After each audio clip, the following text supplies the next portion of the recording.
नमस्कार. नमस्कार. आज आपण शाहीर रमेश खुडे यांची मुलाखत घेणार आहोत. मुलाखतीचा विषय आहे संगीतरत्न दत्ता माडिक पुणेकर यांच्या आठवणी विशेष अशी मुलाखत घेणार आहोत. त्याचं कारण असं आहे की शाहीर रमेश खुडे हे संगीतरत्न दत्ता माडिक पुणेकर यांच्या संग त्यांनी काम केलेलं आहे आणि त्यांना प्रति अण्णा असं म्हटलं जायचं. त्याबद्दल ती आठवणी सांगणारच आहे. नमस्कार. दत्ता माडिक पुणेकरांचा तुमचा संबंध कधीपासून आला आणि कधीपासून तुम्ही दत्ता माडिक पुणेकरांच्या तमाशात काम करत होते? ज्यावेळेस मी आनंद लोकनाट्य मंडळातून माडिकच्याच फडामध्ये आलो ना, हो, तर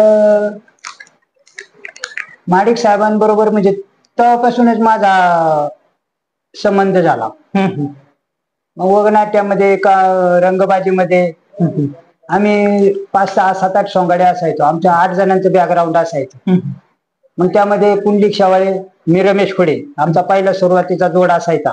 त्यानंतर आमच्यामध्ये 3 नंबरला येणार तो विनायक पुणेकर, 4 नंबरला येणार गेनभाऊ आंबेठाणकर, 5 नंबरला येणार बापूगिरी माळशिरसकर आणि 6 नंबरला येणार विष्णुपंत चास्कर मामा आणि नंतर मग शेवटला मग माडिक साहेब यायचे. म्हणजे आमच्या 7-8 सोंगाड्यांची जी साखळी होती तर त्या साखळीमध्ये दुसऱ्या सोंगाड्याचं कामच नाही. तुमचं आणि अण्णांचे संबंध कसे होते आणि कोणकोणती कामं तुम्ही दत्ता माडिक पुणेकरांच्या तमाशात करत होते? संबंध खूप चांगले. हो. आणि माडिक साहेब अशी व्यक्ती होती का ती पैशा पाण्यावर कधी प्रेम करत नव्हती. ती फक्त कलावंतांवर प्रेम करणारी व्यक्ती, सगळ्यात मेन म्हणजे कलाकारांवर प्रेम करणारी व्यक्ती आणि संगीतावर. आणि संगीत रत्न म्हणजे त्यांना संगीत रत्नच म्हणायचे. त्यांना फक्त कलेचा नाद आणि कलाकारांचा नाद. दत्ता माडिक पुणेकर हे कोणत्या समाजातले होते? माडिक साहेब गोंधळी समाजाचे. गोंधळी समाज. हो. त्यांचं गाव मंगरूळ पारगाव. मंगरूळ पारगाव, पण त्यांचं केंद्र बेलला असायचं. ते राहायला बेल्ल्याला असायचे. सगळा त्यांचा फड वगैरे सगळं बेल्ल्यालाच. त्या टायमाला ज्यावेळेस म्हणजे मी माडिक साहेबांच्या फडामध्ये आलो त्या टायमाला तिकडे मग बेल्ल्यालाच रेसल वगैरे त्यांची असायची. दत्ता माडिक पुणेकरांची गाणी तुमच्या पाठ आहेत? हो. पाठ केली का त्यांनी तुम्हाला शिकवली म्हणायला? नाही, आम्ही त्यांच्या बरोबरच ज्यावेळेस माडिक साहेबांची गाणी चालायची स्टेजवरती त्या टायमाला आम्ही तिथंच उभा असायचो ना. आणि त्यांच्या त्या गाण्यांमध्ये आम्ही कॉमेडी काम करायचो ना. जे मध्ये काय कॉमेडी असायची त्या गाण्यामध्ये. कुठलं गाणं समजा एखादं बा फॅशनचं फॅड लागली आगवाड, जगाच्या पुढं पडलंय कोढ, घरची न सोडलं लुगड, होती फॅशन भलतच लफड, होती फॅशन भलतच लफड, माप अंगावर देते बाई, त्यात टेलरचा दोष नाही, कधी लाईट अचानक जाई, माप हातात दुसरंच येई, हाताला घावलं मार्गाला लावलं, मापात बसल तेवढं, होती फॅशन भलतच लफड, होती फॅशन भलतच लफड. मग ते मध्ये सोंगाड्यांची आमची कॉमेडी वगैरे असायची. ते टेपने ते माप बीप घेणं वगैरे असं. तसं एका साईडला सीन पण चालू आणि एका साईडला माडिक अण्णांचं अशी कॉमेडी असायची. म्हणजे सोंगाड्यांना खेळायला जागा असायची. त्या प्रत्येक माडिक साहेबांचं कुठलंही गाणं असू द्या त्याच्यामध्ये सोंगाड्यांना खेळायला जागा असायची. म्हणजे असा सगळा आवेश असायचा तो. आणि कधी कधी तर सोंगाडे गाणं चालू व्हायचं अगोदर कॉमेडी करायची, मग अण्णाचं गाणं चालू व्हायचं, असे असायचं. तुम्हाला बारीक अण्णा म्हणायचे अण्णा किंवा अण्णांच्या सुख दुःखात ते तुम्हाला नेहमी जवळ बोलवायचे, काय कारण होतं? आणि कलावंतच्या मापाटले होतो ना. आणि पटीतले नाही पण मापाटले. म्हणजे ज्यावेळेस पुंडलिक शेवाळे मी रमेश खुडे हा जोड ज्यावेळेस आमचा माडिकच्या फडामध्ये भरती झाला त्या टायमाला जसं बैलगाड्याला कशी 4 बैल असतात तर पुढचे 2 तसे आम्ही 2 जण होतो. शेवाळे पुंडलिक शेवाळे वळतीकर आणि मी रमेश खुडे काठापूरकर. आणि आम्ही आमच्या कलेच्या जोरावर त्या मालकांनी सुद्धा आम्हाला घडवलंय बी, आम्हाला वाढवलंय बी आणि आम्हाला मुलाप्रमाणे सांभाळलंय. अरे बाबा, एवढं प्रेम त्यांचं, एवढं आमच्यावर प्रेम होतं माडिक साहेबांचं. अण्णाची गाणी लिहायची ती अभ्यासात्मक गाणी असायची? अण्णाची गाणी म्हणजे अण्णा गाणी नव्हती लिहित. अण्णांना जो गाणी पुरवणारा माणूस तो B.K. मोमीन कवठेकर म्हणून होते. मोमीन कवठेकर म्हणे दत्ता. मग ते गाणी लिहायचे आणि अण्णा फक्त संगीतबद्ध करून गायचे. असं होते. आणि मग अण्णा त्या गाण्याला एक वेगळी चाल वलय निर्माण करून द्यायचे, संगीतबद्धच करायचे ते डायरेक्ट. अण्णांचं सगळ्यात फेवरेट गाणं गायलं ते कुठलं? लंगड. मारते ओढून तंगड. ते कस काय मारत असं आता लंगड माणूस कस काय तंगड ओढून मारेल? ते सगळं या धरतीत या जगामध्ये काय चाललंय ते सगळं ते उलट केलं होतं ते गाणं सगळं. हा म्हणून ते गाणं दिस आल्यात कसं होरांगड आंधळ म्हणतया फुटलं तांबड. दिस आल्यात कसं होरांगड आंधळ म्हणतय फुटलं तांबड. चापसून हातान चालतय देतान उरफाट घालून आंगड तरी लंगड मारते उडून टंगड. तरी लंगड मारते उडून टंगड. तरी लंगड मारते उडून टंगड. मग हे सगळं अण्णांचं जे काही गाण्यांचं एक निर्मिती होती ती समाजाला काहीतरी संदेश देणारी होती. संदेश काय म्हणतात ना प्रबोधनात्मक गीता असायची. अण्णांचा तमाशा हा समाजात काय ना काहीतरी चांगलं म्हणजे त्या गावात जरी गेला तरी कुठंतरी एक चांगला संदेश देऊन दुसऱ्या गावात जायचा. संदेश द्यायचे आणि गाण्यातूनच संदेश द्यायचा. आणि त्यांचं संगीत असं असायचं का गाणं जर झालं एक गाणं त्यांचं कुठलंही झालं लोक म्हणायचे पैसे फिटले समाधान झालं. कारण का म्हणायचे तर त्यांचं त्या गाण्यातलं जे संगीत असायचं तर ते संगीत ऐकण्याजोगं असायचं. माणसाला तल्लीन करून टाकायचं ते संगीत असं असायचं. हल्ली तमाशामध्ये अण्णांसारखं जी गाणी घेऊन येते नाही तमाशा का एवढे जुने फडमा आलं की हा एवढा डिफरन्स काय? आता एवढे जुने एवढे पट्टीचे तमाशा कलावंत मोठमोठे तमाशे त्यांचं स्वतःच गाणं नसते किंवा स्वतःच काहीच नाही. ते आपलं काय असेल पिक्चर मधलं रेकॉर्डेड सादर करतात. नाही आता ते कसं हा एवढा फरक का पडला असेल? फरक म्हणजे त्यांना त्या गोष्टीचा अभ्यास नाही. ह्या तमाशा कलावंतांना फडमालकांना हा त्या गोष्टीचा अभ्यास नाही. गाणी म्हणायचं त्यांना गाणी ते म्हणतात पण ते कोणती गाणी हे रंगबाजीतले ह्या पिक्चर मधलं गाणं त्या पिक्चर मधलं. पण अशी जी शाहिरांनी जी लिहिलेली गाणी वगैरे ही फक्त माडिक साहेबांच्याच फडात ऐकायची. आणि ही अशी गाणी दुसऱ्या फडामध्ये होतही नाहीत. क्वचित एखाद्या फडामध्ये असल्या एखाद्या वगनाट्यामध्ये गाणं तरच नाही तर अशी शायरी गाणी शक्यतो नाही कोणी म्हणत. आता मी माडिक साहेबांचा फॅन आहे. माडिक साहेबांचाच मी कलावंत आहे म्हणून एक मी तुम्हाला दुसरं एक गीत ऐकवतो माडिक साहेबांचं. ऐकून ते तर मी स्वतः लिहिलेलं आहे. म्हणजे दत्ता माडिक पुणेकरांनो तुम्ही स्वतः गीत लिहिलेलं आहे बघा. स्वतः शाहीर रमेश खोडे यांनी दत्ता माडिक पुणेकरांनो गीत लिहिले आणि ते सादर पण करणार आहे. जसं माडिक साहेबांचं होतं रेडा देतो या धार. तर त्याच म्हणजे त्याची थोडीशी नकळत मी चाल घेतलेली आहे आणि त्या चालीवरती मी शब्द केलेत. कलियुग साल वाहील उलटच वार. कलियुग साल वाहील उलटच वार. दिस येतील धोक्याच दत्ता महाडिक सांगून गेले काय हे असंच चालायचं. दत्ता महाडिक सांगून गेले हे असंच चालायचं.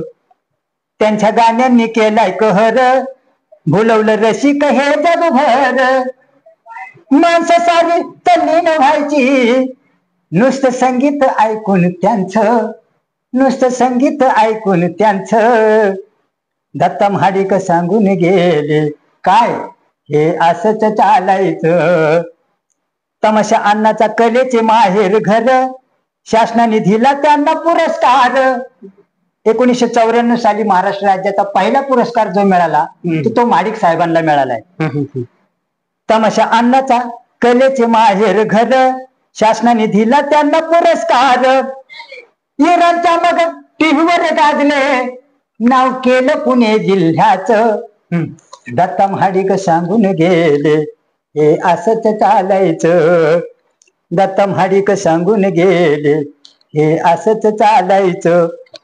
लंगड मारते उडून टंगड बाप्या का बाईन फॅशनचं फॅड. लंगड मारते उडून टंगड बाप्या का बाईन फॅशनचं फॅड. नेहमीच त्यांनी कवित्व गायलं. त्यांनी म्हणजे कुणी माडिक साहेबांनी नेहमीच त्यांनी कवित्व गायलं. कवी मोमीन कवठेकरांचं. दत्ता महाडिक सांगून गेले काय हे असंच चालायचं. दत्ता महाडिक सांगून गेले हे असंच चालायचं. रमेश खुडे इथं गीत लिही, वरदहस्त अण्णांचा पाठीशी राही. रमेश खुडे इथं गीत लिही, वरदहस्त अण्णांचा पाठीशी राही. घडवलं दर्शन त्यांनीच आम्हाला, महाडिक साहेबांनी घडवलं दर्शन त्यांनीच आम्हाला.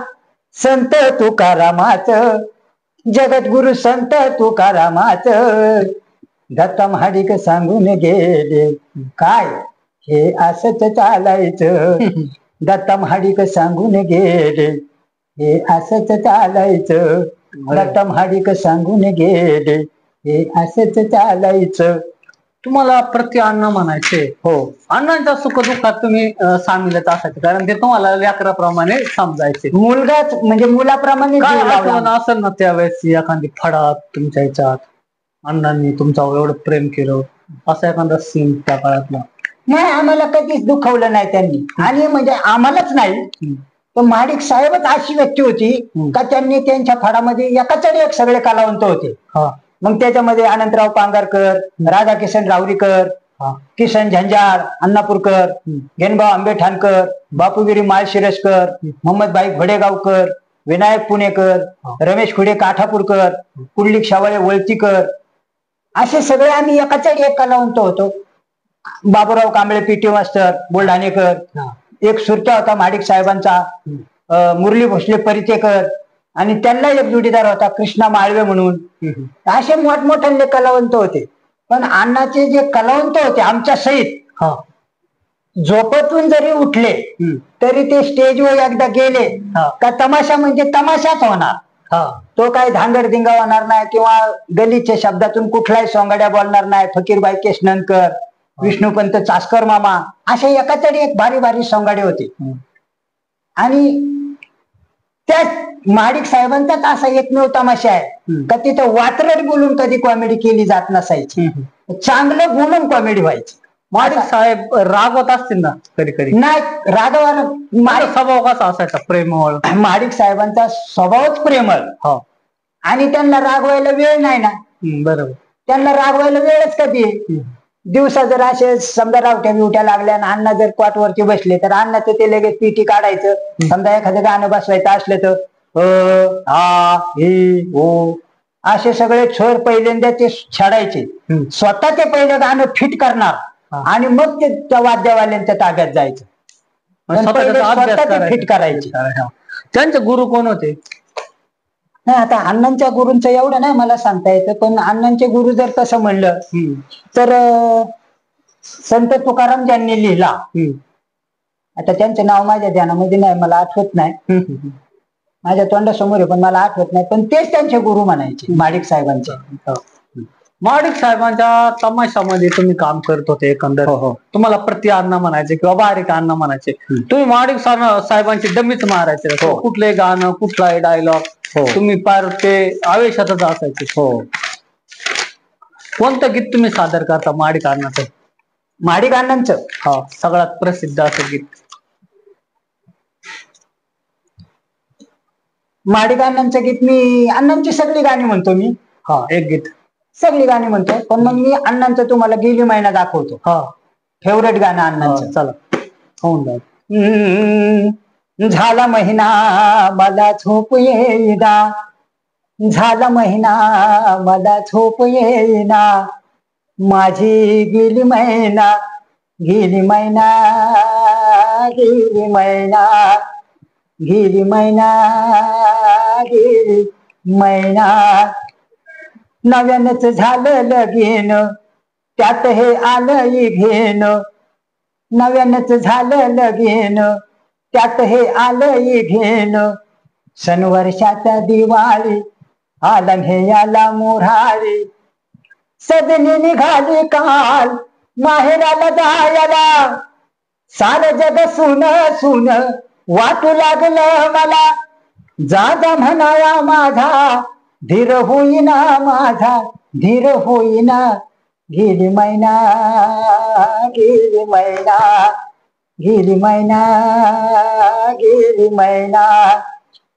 तिचं ते गाली हासन मला पाहून लाजन, गेलं काळीज चिरून आले डोळे ते भरून, दौलत माझी दूर गेली मज पासूनी, कष्टी मनाने आलो एकटाच परतूनी, डोळे पुढून सजनीच रूप जाईना माझ्या, रूप जाईना, गेली मैना, गेली मैना, गेली मैना, गेली मैना, एकटा बसलो संचित तिचे सद्गुण आठवीत, काल झोपेच्या भरात ती आली माझ्या स्वप्नात, हुर हुर जीवान पाणी गोड लागेना, कशी तिची खुशाली मला कुणी सांगेना, तरण्या जीवाची होती अति दैना, होती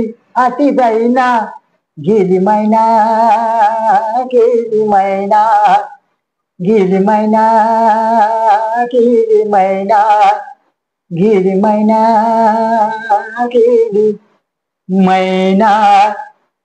जे अण्णांचं प्रेम केलं खूप चांगलं होतं. हो. आणि त्याच्यात त्यांना ती मैना सोडून गेलेली, त्याचे गीत ते बसित होते, एका अनुभवावर बसित होते का स्वतःच्या मनाला एक प्रतिभा त्यांची जी निर्माण होती? नाही नाही, मैना सोडून नव्हती गेली अण्णांची. हा, पण नवीन काहीतरी पब्लिकला द्यायचं. हा.